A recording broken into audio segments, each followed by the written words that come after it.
Halo semuanya, salam damai Kristus bagi kita semua. Kali ini kita akan menyimak salah satu video dari Menahem Ali yang mempersoalkan soal penulisan Eli Eli lama sabachthani yang di dalam Matius dan perbedaannya dengan Markus yang menuliskan Eloi Eloi. Nah, sebelum kita simak video ini, saya ingin sampaikan salah satu hal kepada Muslim yang menyimak video ini ataupun Menahem Ali, Pak Menahem Ali, bahwa Anda itu sudah ditantang untuk melakukan diskusi atau dialog akademik bersama Verbum Veritatis atau Pak Deking Gadas. Jadi untuk tidak mengurangi kejentelan dan rasa hormat dari Pak Menahem Ali yang selalu berkomentar tentang Alkitab, yang selalu ngoceh tentang Alkitab secara tidak bertanggung jawab dan berusaha untuk menjatuhkan Alkitab, lebih baik terima saja tantangan dari Pak Verbum Veritatis, yaitu Pak Deking Gadas, untuk melakukan dialog dua arah. Dan kita lihat apakah iman yang Pak Menahem Ali pegang selama ini, yang selalu kalian koar-koar selama ini dan dengan menjatuhkan iman Kristen, apakah iman kalian itu sungguh-sungguh bertahan by self atau dari dirinya sendiri. Jadi silakan Pak Menahem Ali, daripada Anda ngoceh tentang kekristenan, monolog tentang kekristenan terus-menerus, lebih baik terima tantangan Pak Deking Gadas. Oke? Kita simak videonya apa yang dipersoalkan oleh Pak Menahem Ali tentang penulisan Matius dan Markus mengenai kata Eli Eli lama sabachthani. Markus. Oh ya. Kalau di Markus 15:34 itu berbunyi Eloi Eloi lema sabachthani. Ya. Kalau dilihat dari bunyi memang berbeda dengan versi Matius. Versi Matius menyebutnya Eli Eli. Sementara dalam Markus ini menyebutnya Eloi Eloi. Tentu saja ini menjadi perdebatan di antara saudara kita kaum Kristiani. Sebenarnya Yesus itu menyebut Eli atau Eloi, ya kan? Itu perdebatan. Tapi ini bukan perdebatan yang perdebatan yang rinci sebenarnya. Ini perdebatan permukaan. Eloi atau Eli. Sebenarnya ada yang lebih tajam lagi perdebatannya. Apa itu? Kenapa di sini tertulis Eloi? Padahal ini kan bahasa Suryani atau bahasa Ibrani atau bahasa Semitik yang lain. Tapi kenapa di sini tertulisnya Eloi? Padahal dalam bahasa Ibrani atau Suryani itu kan tidak ada ucapan seperti ini. Yang ada Elohai atau Elohi. Tapi kenapa huruf He tidak muncul di sini? Karena dalam bahasa Yunani huruf He itu tidak ada. Makanya huruf He hilang. Huruf H, huruf Yod, huruf Y itu juga nggak ada. Makanya Yesus ditulis Yesus, ya kan? Ioannes, huruf Y nggak ada. Y dan H itu tidak muncul dalam bahasa Yunani. Sehingga huruf H nggak ada di sini. Hanya ditulis Eloi, bukan Elohi. Bukan Elohai, tapi Eloi. Ini perdebatan, tapi saya nggak bahas ini ya, karena lain topik. Hanya ini menjadi PR bagi saudara-saudara kaum Kristiani. Sebenarnya yang diucapkan Yesus itu yang aslinya itu Eli atau Eloi. Markus salah mendengar atau yang Matius salah mendengar. Atau kedua-duanya memang tidak mendengar secara langsung. Sehingga hanya katanya-katanya Yesus hanya mengucapkan kata Eloi atau Eli. Ini menjadi perdebatan yang tidak tuntas sampai hari ini. Belum aslinya selesai, itu ya? Bahasa apa ya? Aslinya itu seperti apa ucapannya itu, ya kan? Ya, maksud saya gini Pak, dengan kita menunjukkan Matius tadi dengan Markus ini, berarti ini indikasi bahwa yang Bapak katakan tadi, yang mana ada perbedaan antara Ortodoks Syria dengan Asiria, ini terbukti indikasinya kuat ya Pak ya, bahwa yang dalam bahasa Yunani Koine ini kemungkinan besar adalah memang terjemahan ya Pak ya. Ya, karena memang ada indikasi yang berbeda antara versi Matius dan Markus. Yang satu menyebut Eli, yang satu menyebut Eloi. Jadi sebenarnya ucapan yang asli itu yang mana? Itu Ya. menjadi perdebatan. Tapi biasanya saudara kita kaum Kristiani, ini tidak penting karena Ya. maksudnya juga sama. Tapi kan kalau sebagai peneliti yang ahli, tidak sesederhana itu mengatakan ini tidak penting. Justru ucapan secara fonologis itu justru lebih penting. Karena ini berkaitan dengan keaslian apa yang diucapkan pada masa itu.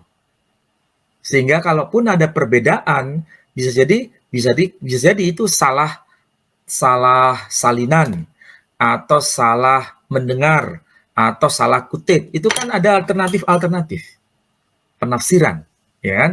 Dan itu menjadi perdebatan di antara para ahli. Tapi fokus kita bukan itunya. Fokus kita adalah ternyata di dalam teks Yunani Koine ini kita bisa menemukan sabda Yesus dalam bahasa Suryani ditulis dengan aksara Yunani. Ini fakta yang tidak bisa dipungkiri oleh siapapun. Oke?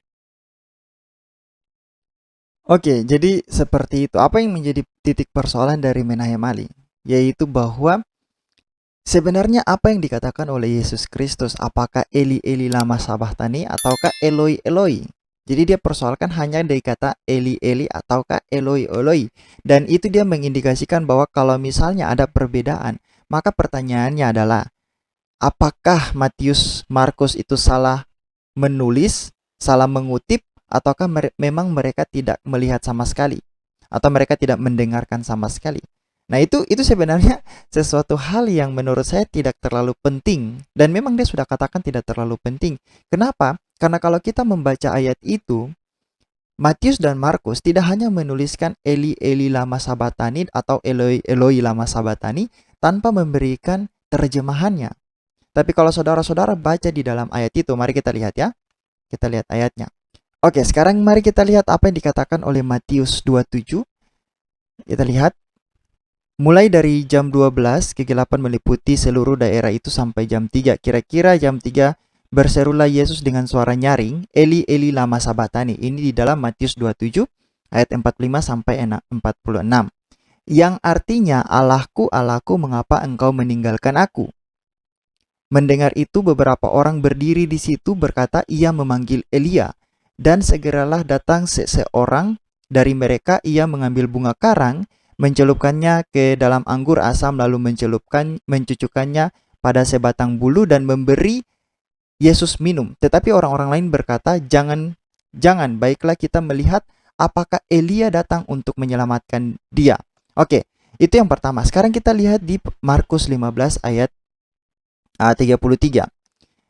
Pada jam 12 dan seterusnya, pada jam 3 berserulah Yesus dengan suara nyaring, Eloi Eloi lama sabachthani, yang berarti Allahku, Allahku, mengapa engkau meninggalkan aku? Jadi sama, mereka berdua memberikan arti, memberikan terjemahan dari apa yang mereka tulis, sehingga menjadi tidak persoalan apakah mereka menuliskan hal itu, mendengar secara langsung atau tidak. Tapi sekali lagi ingat bahwa Alkitab itu ditulis masa di mana berdekatan dengan kehidupan Yesus Kristus. Lalu bukan hanya itu, ditulis berdasarkan perkataan banyak orang, ditulis berdasarkan kesaksian banyak orang. Yesus menampakkan diri, bagaimana proses penyaliban itu terjadi, itu disaksikan oleh banyak orang. Jadi jangan lupa konteksnya, oke? Oke, mari kita lanjut, kita baca dulu.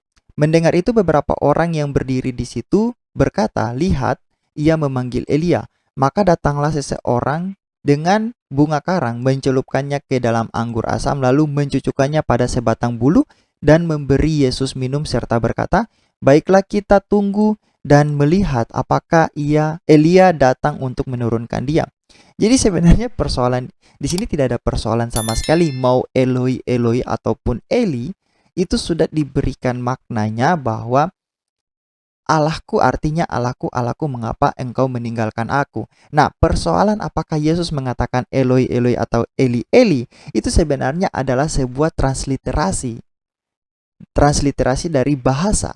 Dan kalau kita belajar tentang konteks dari penulisan kitab suci sendiri, maka kita akan mengetahuinya mengapa Matius menggunakan kata Eli, mengapa Markus menggunakan kata Eloi, Eloi.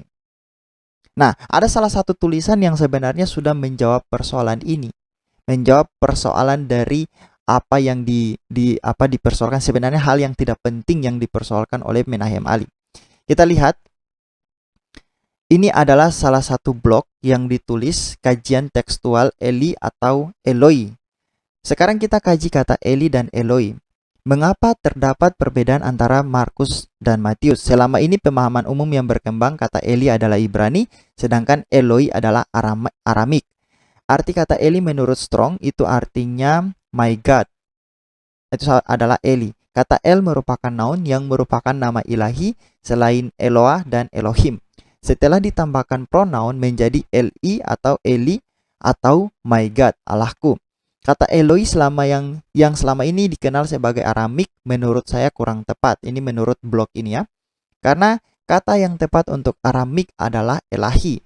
Terdiri atas kata elah bentuk noun, nama ilahi dalam Aramik ditambah suffix pronoun atau pronoun i menjadi Elahi. Contoh penggunaan kata Elahi dalam Aramik bisa dilihat pada bagian Aramik dari Tanak.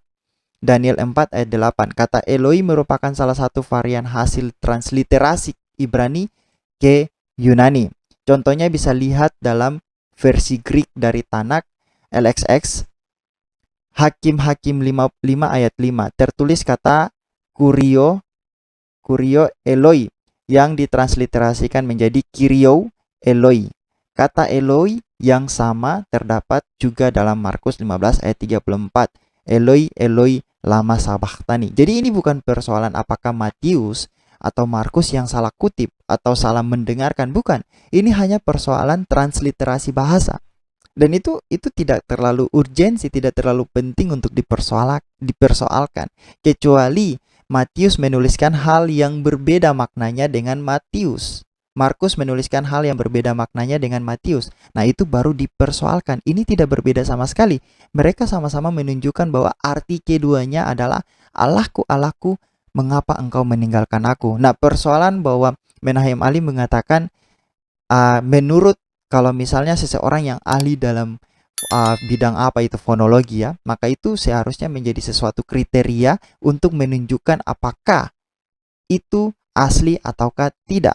Nah, itu kalau misalnya satu pertanyaan dalam blog ini yang menurut saya sangat baik adalah bagaimana kalau misalnya ini. Jadi ini dia menjawab, tulisan ini dia menjawab apa yang dituliskan di dalam blognya Menahem Ali ya. Dia menjawab begini, dia memberikan pertanyaan sebagai kickback untuk TY. Ini adalah salah satu link dari Menahem Ali, yaitu Yeshiva Institute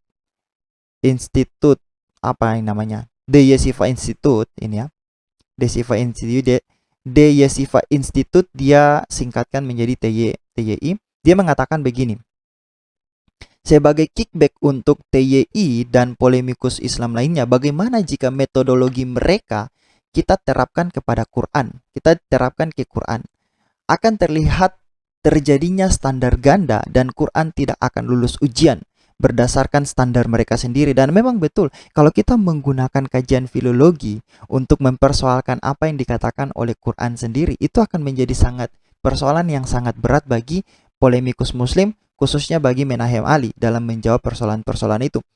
Bahkan sekarang kita melihat bahwa sudah banyak sekali orang-orang menemukan begitu banyak varian-varian teks dalam Quran, bahkan ada 31 ya. Terakhir ditemukan itu ada 31 varian teks.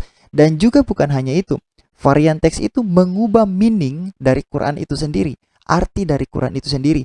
Ada varian teks yang mengatakan bahwa agama yang berasal, saya lupa itu teks mana, agama yang berasal dari Allah itu adalah Sabi'in, yang berkenan kepada Allah itu adalah Allah Subhanahu wa taala adalah Sabi'in. Tapi ada juga yang mengatakan Islam. Di dalam varian teks Hafs itu mengatakan Islam, sedangkan ada satu varian teks yang mengatakan bahwa Sabi'in.